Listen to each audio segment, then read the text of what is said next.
Hi, Sarah. It is super exciting to be here and to be interviewing you ahead of you starting off your podcast series. I think it's going to be super interesting for your listeners to hear a bit about your story and get inspiration from all of the exciting things that you've got to talk about. So, Sarah, tell us about yourself. Okay, so I'm 50. I'm a wife, mum to William, who's 23. I can't believe I'm even saying that. Some people call it a portfolio entrepreneur. I would just say I'm a multiple founder. I'm the CEO, founder, and franchisor of Simply Bows and Chair Covers, a wedding and event styling business that we've got 10 offices around the UK. I have just finished a huge property project with my husband. We developed his family farm into 8 beautiful barn conversions in the Tyne Valley in Northumberland. And now I am the founder and mentor of, Sarah Pittendrigh, the I Can method, really. I also am an inspirational speaker. And what else would I say? Oh, yes, I'm an author. I'm just about to write my first book. So it's all very, very exciting at the moment. But yeah, and lover of horses. Let's not forget that. And dogs. And I'm sure that's going to come out in our conversation today. What does Formidable Over 40 mean to you, Sarah? Well, Formidable Over 40 came about because I felt like I came into my own in my 40s. So it was in my 40s where everything I've just mentioned about who I am happened. So I founded my first business in my 40s. And I think I broke through and started to really understand who I was and what made me tick in my 40s. And that's when I realized that, you know, you're never too old and it's never too late to design a life you love. And I just want other people to feel formidable over 40 and realize that you can achieve your goals and your ambitions no matter how old you are. Love it, especially since I'm 42 and I'm thinking, what more can I do in my 40s now? And I'm sure you'll be inspiring me with lots of wonderful ideas. So I think we're going to go back in time and start with thinking about you as 15-year-old Sarah. What was 15-year-old Sarah's dreams and hobbies? Well, 15-year-old Sarah loved horses, the countryside, being outside. She was creative and strong-willed, probably. And I think what she really wanted to do was to compete her horses and be a coach and go to equestrian college. And I think that would have been, at that time, her real dream. Mm-hmm. Which is really interesting, because if you think about you now, there's definitely some things within that are definitely a big part of your life now. So what would a typical day be like for you now? And I think you're going to tell me there's no typical day. So maybe tell us about a really great day for you now. So I think that I've got an exceptionally good balance in my life now. And I'm pretty living what would have been a dream. So I get up in the morning. And before I move, I have a cup of tea with the dogs where I just sit and reflect, or I walk up the garden and sit next to the hens and just take my time to plan my day. Depending on what's in the diary, it would be probably walk across and see what William's doing with the horses, watch him ride one, go back into the office, start doing whatever needs to be done, mentor probably a client. That would be in the diary, and be working on my business in some form. Then take a break, go back, do something with the horses, take the dogs for a walk, and it would sort of be dinner with the family. But then I could very easily go back into the office and continue to do some work. It's pretty flexible, and I get to do everything that I want to do. Sounds really great. I mean, we talk a lot about balance and things like that, and I'm sure we'll talk about that a bit further along. But it sounds like you get to do the things that you really enjoy, and whereas others might perceive that to be a job, actually you're really enjoying it, and it's fun. Yeah, I absolutely love what I do. I've got a fantastic team of franchisees who are running the Simply Bows and Chair Covers business, as in they're the front of the business now, styling phenomenal events all around the UK, which has allowed me to step back to pursue what I believe is my purpose, to give back all of the learnings that I've picked up in 25 years in business. And it's absolute fun. I love it. I'm very passionate about it. Great. And just going back to the horses, so you said 15-year-old Sarah was into horses, and obviously they're a huge part of your life now. Where did that love for horses come from originally? It's just generational. My parents were into horses before I was even born. I think I was sat on a horse before I could even walk. In fact, there's a picture of probably 18-month-old Sarah sat on a horse in front of her dad. So yeah, I just think I was literally born into it. And what is it that you love about horses? They are a challenge. They keep you on your toes, you know. They are very respectful. You respect them. They're just so powerful, and the potential's unreal, you know. And I think they're very honest and loyal. You're good to them, they're good to you. Real solid values. So tell us about your business. How did you get into doing what you're doing now? So we just finished a very large property development project. We'd developed my husband's former family farm into 8 houses. Altogether, we sold 10. And we'd finished that. The franchisees were, as I say, running the business. A global pandemic hit the country, and I was sat at home, and I couldn't run or occupy myself. And I found myself with a lot of time on my hands, and it made me very uncomfortable. It started bringing up anxiety and sort of made me sort of feel as if I was losing my purpose. I didn't have anything to really focus on. And I thought, you know what, this is time to really start working on you and face the underlying current, if you like, of your self-limiting beliefs, because I was sick of battling with myself and my anxiety. And I felt that by historically, the busier I was and the more challenged I was, I could avoid facing me. But everything I'd built was built on 50% functioning on anxiety and 50% functioning. And I thought, gosh, look what you've achieved while you're functioning 50% on anxiety. What could you achieve if you were focusing 100% on yourself? So using what I didn't know was a methodology at the time, but just the strategies that I used to overcome anything that I feel challenged with, or when I've built my businesses, I just turned back to that and started working on me and asking myself the same questions that I would have asked myself if I was looking to build a business from the foundation up. And did you do that consciously? Did you sort of sit down with those questions and start working through them? Or was it kind of subconscious and then you got to a point where you realised there was a method within it? Yeah, it was subconscious at first. What I did was I started exactly what I did when I was building Simply Bows and Chair Covers. I took to walking. So I went out into the countryside and did a lot of reflective work. I started to, what I would say, it's a bit like gardening.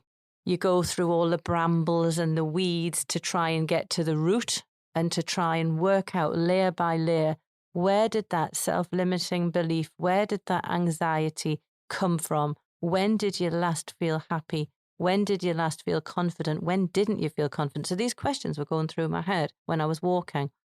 And then what I did was I would come back and sit at my dining room table, exactly the same thing that I did when I set up Simply Bows, exactly what I did when I was doing a feasibility study on the farm. Without knowing it, it was a pattern. And when I sat there and I was starting to do all my spider charts and things on myself and working through it, that's when I thought, do you know what? This is a method. You're repeating history again. This is a method and a strategy that you use to break through your challenges or to build your businesses. And, you know, if you can work on you, there could be a lot of people out there that you could support to help them break through their challenges. And at that point, that's when I thought, right, I'll work on me first, sort myself out, and then hopefully I could find my purpose and share it with others. Your own guinea pig. I absolutely was my first customer. Absolutely. Mm-hmm. I bet that's a glowing testimonial. So you mentioned there about purpose. Tell us about your why and what drives you. So my why is that I think everybody should realize their purpose. I'm very passionate about seeing whether it's kids in school who are being passed over because they've got entrepreneurial spirit and entrepreneurial flair, and it's being misunderstood, and whether it's people who've just got self-limiting beliefs, and therefore, you can see that they've got such talent, but they're scared to push it forward. I just really understand what it feels like to be held back by a lack of self-belief, and I see people doing, and it's self-belief is not just about people, who aren't achieving. Many of my clients are multiple 7-figure entrepreneurs who have got crippling self-belief and a lack of self-confidence. And I just think that everyone deserves this opportunity to realize their purpose and understand their why. And that's really just what I want to help them to do, break free. And what motivates you in the times where you've hit a wall, or perhaps you're questioning your own why? In the early days, so everything's had a purpose. In that, every business that I've built had a purpose. So Simply Bows and Chair Covers was definitely there to save our home and to make sure that my son, who at the time was only 9, had a secure and financial future, ahead of him.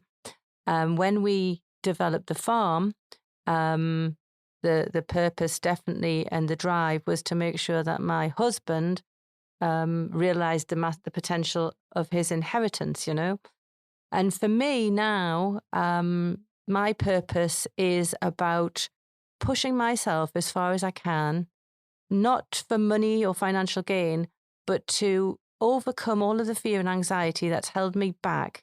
I want to just see how far I can go, and by overcoming all of that anxiety and fear. So it's more a purpose of a journey for me rather than a financial gain. That makes sense. And you touched on it in the response to that question just there around some of the challenges that you've had. Can you tell us a bit more about that? So tell us about the adversity that you've faced on that journey and how you've overcome this, because I know you've got a really unique story. Yeah. So we had, at the time, we had a fantastic 7-figure corporate and leisure event business, delivering some very high profile events. And unfortunately, we'd gone into a contract with a big client. It didn't come to fruition. We'd invested heavily as directors, putting in personal guarantees for the finance. And as I say, the contract didn't come to its full fruition. Hit also with the recession of 2008.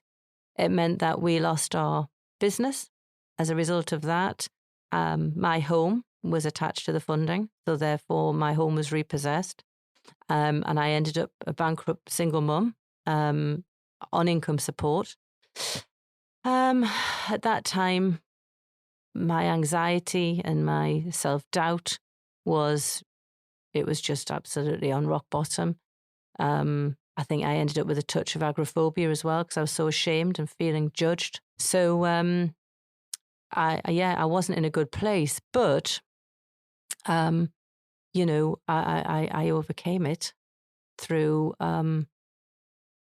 realizing one day when a guy came to value my house for the auction, that if I actually didn't put my purpose ahead of my fear, then my son would lose his home, and we would be homeless. I mean, obviously we could have moved in with my parents, but when you've had your own home and your own career and your own financial independence, it's dreadful, because you suddenly become controlled.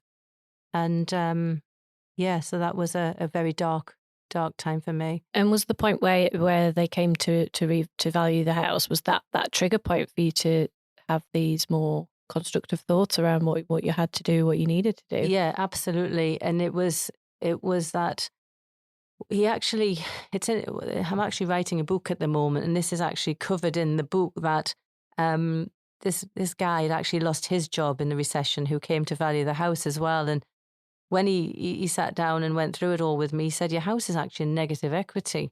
Now, at that point, bearing in mind this house isn't mine, it's now been handed over. If it had been mine, I would have been heartbroken. But the fact it wasn't mine, I saw opportunity. Because I'm thinking, if this house is in negative equity, there's no real benefit to the bank other than to auction it off. They're not going to, it's going to cost them rather than them gain. And I thought, right, it's worth a lot to me to get this house back. And if I can just push through this fear and put that purpose ahead of fear, then I can get my home and do something to get my home back, then that's what I've got to do. And I just felt like a phoenix rising out of the ashes. I just felt a power that I hadn't felt for such a long time, and a determination to make my son proud. So what were the practical steps that you took to save the house? So the first thing I did was I had to overcome my panic attacks and my what I knew was gripping me in sort of the terms of the agoraphobia. So I did something that probably nobody else would do. I went and rescued a lurcher puppy. I got a dog, and I knew that dog would make me go outside. I had to be responsible for that dog. I would have to walk that dog. So that's what I did. I started walking and getting outside. And, people say about blue sky thinking and all that sort of thing. Getting outside, it gave me space. It just got me out of the closing in four walls. It gave me space to start thinking. And walking with my mum allowed me to brainstorm with her as well. And that would definitely be the point where, and this is what I have in the first module of the program, Ignite.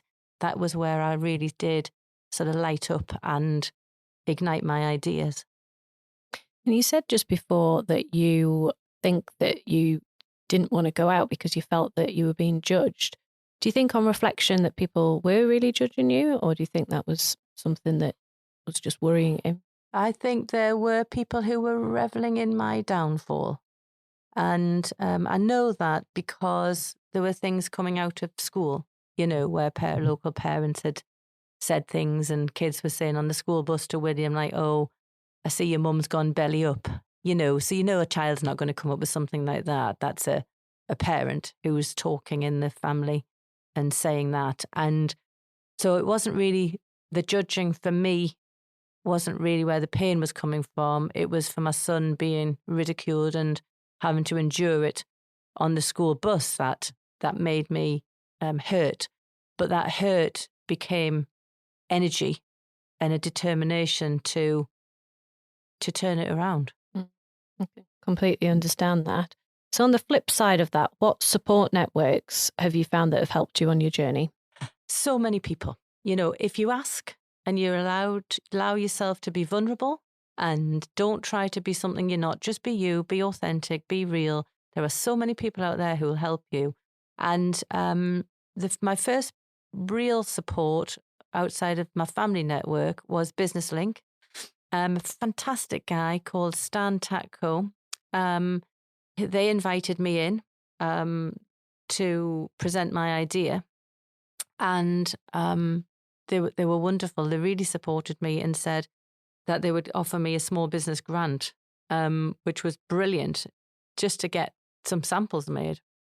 This was for Simply Bows and Chair Covers. Simply Bows and Chair Covers, yeah, my first sole startup business. And then through the sort of time of having Simply Bows and Chair Covers and growing it and franchising it, the North East Chamber of Commerce were a huge support.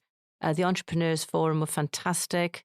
I remember when I wanted to franchise Simply Bows and Chair Covers, I'd won a competition within the forum, and there was a wonderful guy called Chris Baxter who offered me complimentary mentoring support. He'd had a background in franchising, and all of that advice, was just so valuable. But, not even just those people, just general people in business who just wanted to help and to support. If I think the key thing is to not be afraid of asking for help. Have you ever suffered from self-limiting beliefs? Yes, and I still do. Walking here this morning, it was, Sarah, you're launching a podcast. What's that all about? Who's going to listen? What if it doesn't work? It's that sort of thing. But then I talk to myself and say, but what if it does work? And what if it helps just one person?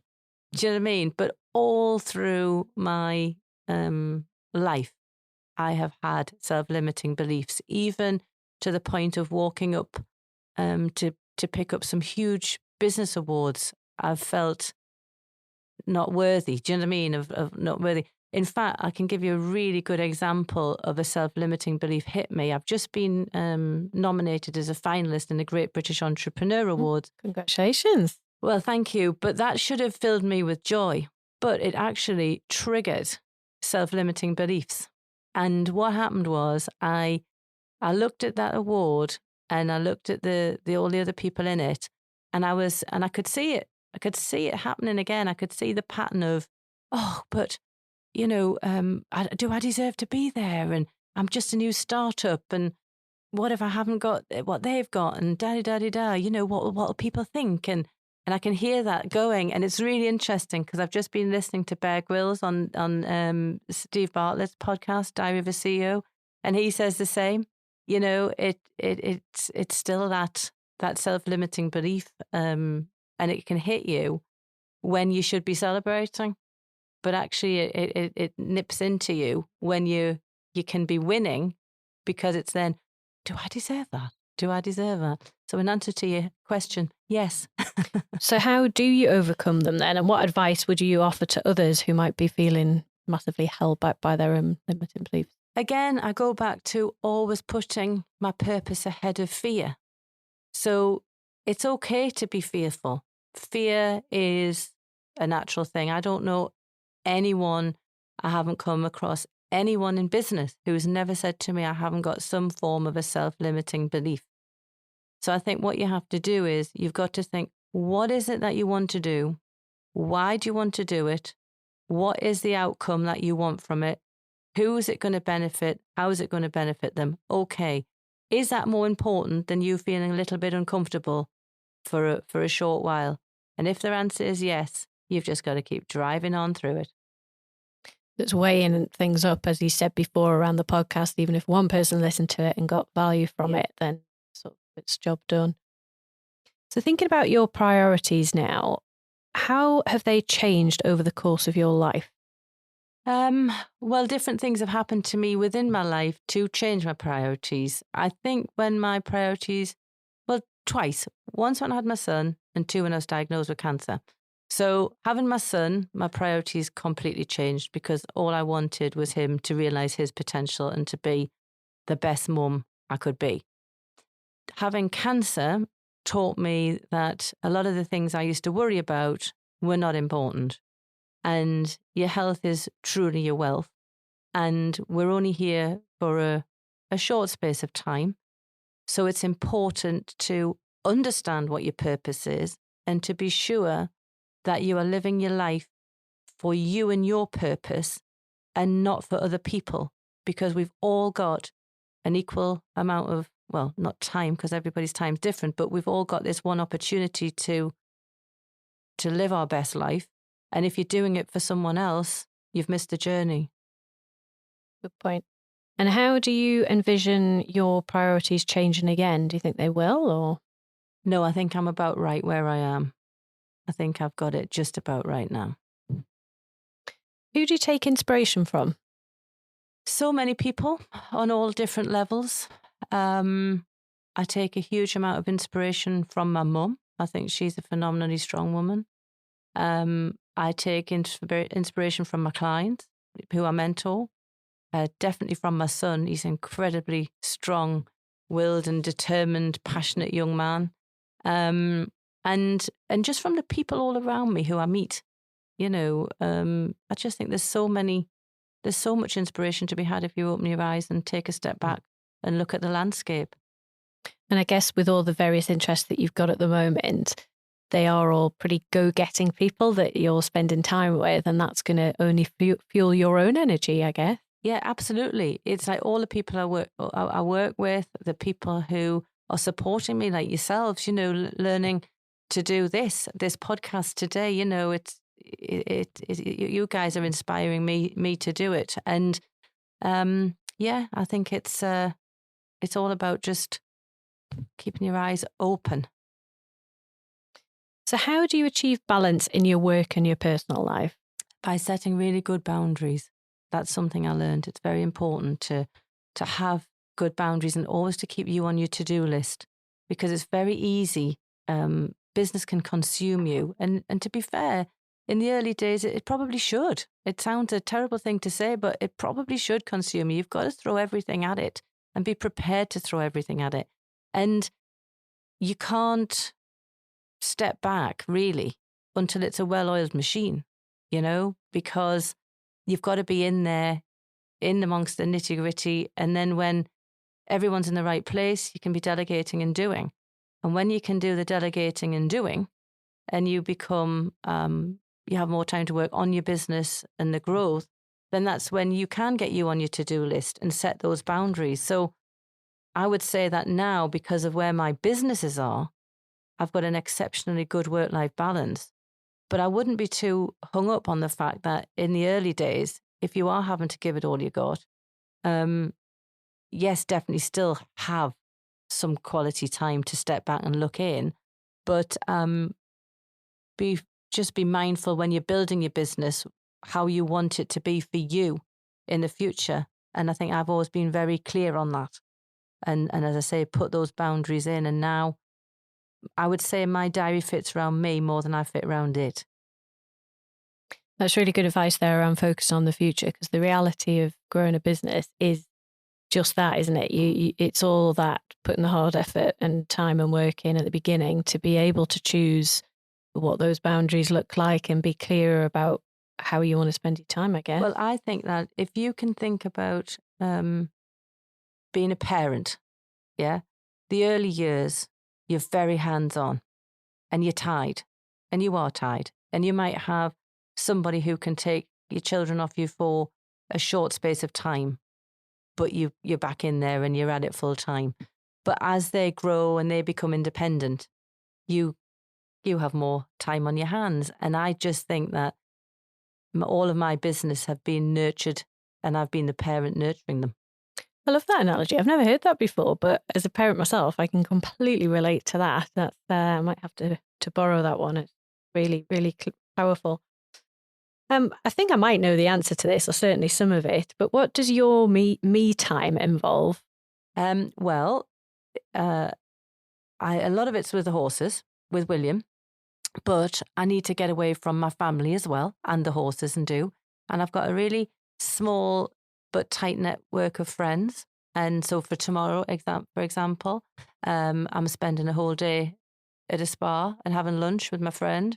And then we're going to a yoga and breathwork class in the evening, and it's just about having, as I say, doing the horses, but also not forgetting my friends as well. I think that's important, to have a bit of away from your family time as well. That sounds great. I'm very jealous of your spa day. Do you find it easy to say no to opportunities that aren't right for you to protect that balance? I do now. I think in the early days of business, if I look back, I said yes to too much. And I think that is a thing of confidence. And it's only something that comes with growth and experience. But now, absolutely, yeah.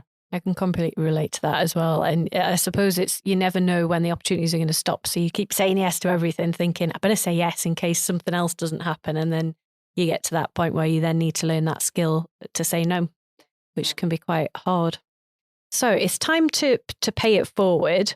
What is the biggest piece of advice that you would give to other people embarking on a journey of reinvention or finding a new direction?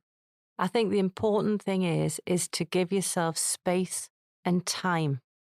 And when I mean that, I mean time on your own, to really step away and look at the landscape and think about what you want, and be true to yourself.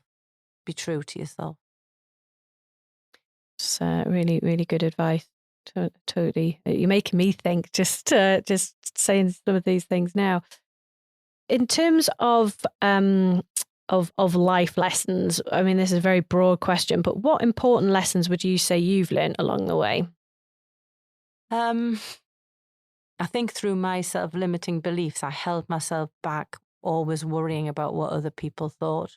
And I think that's a lot of where my anxiety came from, thinking I wasn't good enough. What would people think and do? And I think now, and definitely since being diagnosed with the cancer and thankfully successfully treated, it doesn't matter what other people think. And probably half the time, those people are so worried about what everybody else is thinking about them, they're not thinking about you. So just don't allow your self-limiting beliefs to hold you back. And if you've got them, invest the time, and if it has to be the money, to understand where they come from and set yourself free. And what words of wisdom could you share to someone who's feeling stuck in a crossroads in their life?